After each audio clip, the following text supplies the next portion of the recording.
बिस्मिल्लाहिर्रहमानिर्रहीम।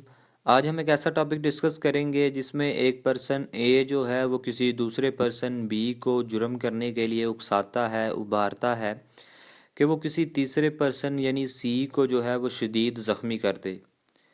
बी जो है वो ए के कहने पे सी को शदीद ज़ख्मी कर देता है, लेकिन सी जो है वो इस शदीद ज़ख्मी होने की वजह से अगर उसकी मौत वाक़या हो जाती है तो इस सूरत में ए को कौन सी सज़ा मिलेगी, आज हम ये डिस्कस करेंगे।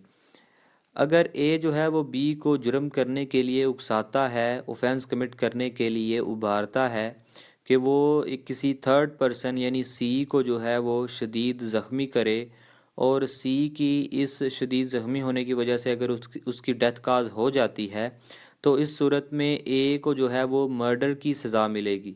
यानी जो मर्डर करने के लिए सज़ा मिलती है कानून के तहत, वही सज़ा जो है वो ए को मिलेगी।